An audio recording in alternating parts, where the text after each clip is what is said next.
government has cleared encampments here in the Capitol, in McPherson Square. So this is an urgent problem. And also there are downstream effects of all the other things that flow from it. But it is very important here to understand that the state laws and— So is it your argument that the Eighth Amendment has nothing to say about how the city responds to such problems? I mean, suppose the city decided that it was going to execute homeless people.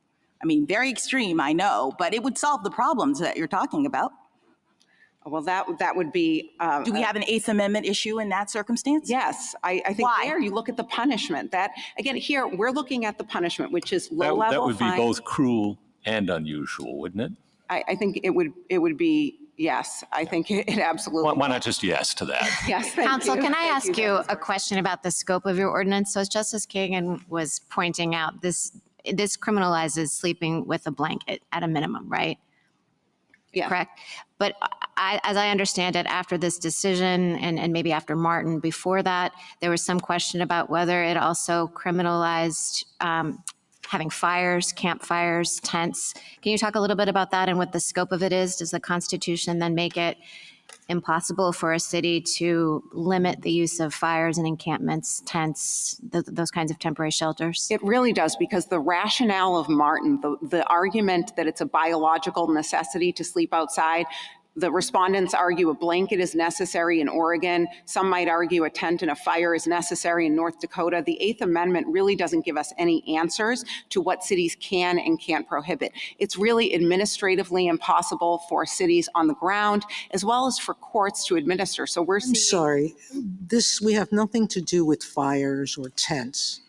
That was exempted under the district court's injunction, and the circuit court didn't require that.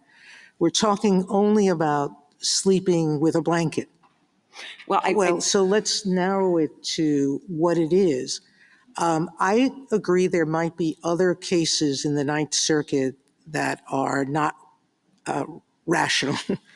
And I don't mean to throw aspersions at those holdings, but some of them are not permitting time, place restrictions. Let's go beyond that. Let's go here. Here you're not precluded from prohibiting fires. You're not precluded from prohibiting tents. What's at issue is, are you prohibited from having someone wear a blanket anywhere in the city? Your intent was to remove, stated by your mayor, intent is to remove every homeless person and give them no public space to sit down with a blanket or lay down with a blanket and fall asleep. that's not the intent of the law, and I would like to address that point, because the other side— Why don't you answer the basic question? Yes. So It's not about fires. It's not about tents. It's about not being a time and place restriction, about eliminating all choices. So we think that it is harmful for people to be living in public spaces, on streets and in parks, whatever bedding materials, when humans are living in those conditions. We think that that's not compassionate, and that there's It's no not, but dignity in that. neither is providing them with nothing to Well, alleviate that situation. this is a difficult policy question, Justice Sotomayor. It is. Where do we put them if every city, every village, every town lacks compassion and passes a law identical to this? Where are they supposed to sleep? Are they supposed to kill themselves not sleeping?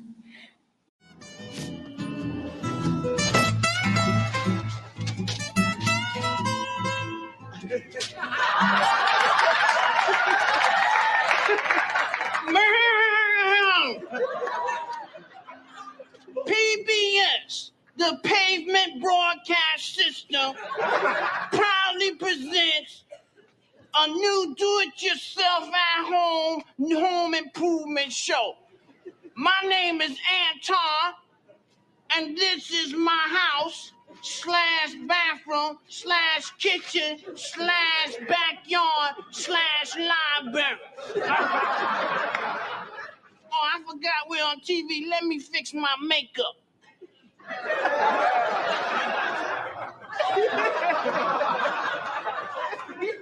Now,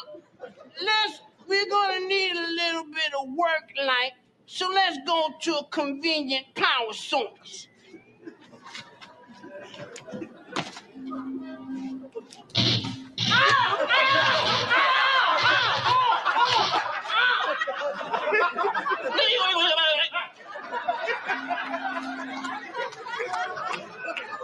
Remember, safety lasts when you ain't got no money.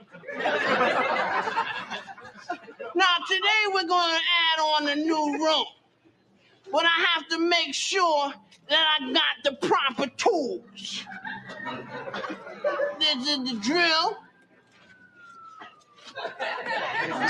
my hammer,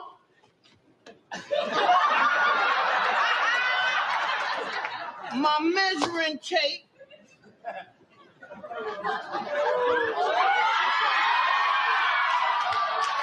oh, that's the extension cord. Let's just use the rope for now.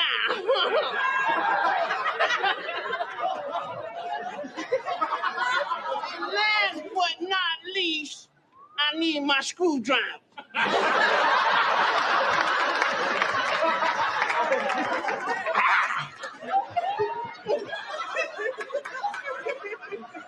I need another one.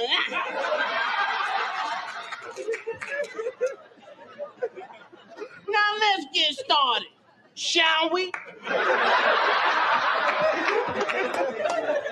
in order to add on this new room, we're gonna have to make a new doorway. So what do? We mark it with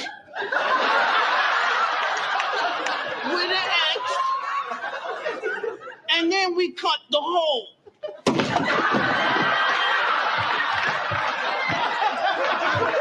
Smooth out the rough edges. Pick up our pan. And now let's add on a new room.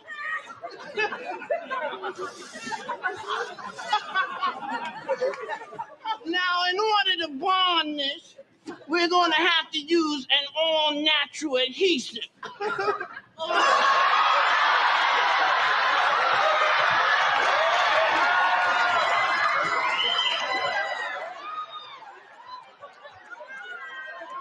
Your children don't try this at home.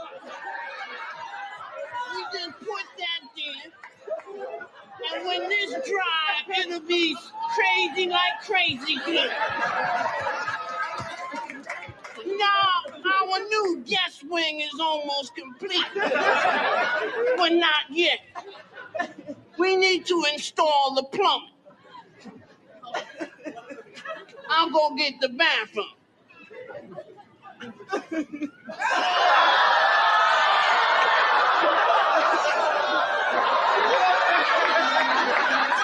So we'll just set that there, right there, wait.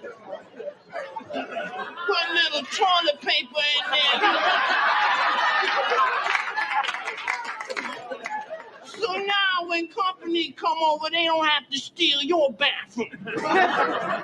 Well, that's the show for today. Join me next week when I'll be showing you how to make a jacuzzi out of a garbage can. This is Anton for this old box saying, hasta la something, mother.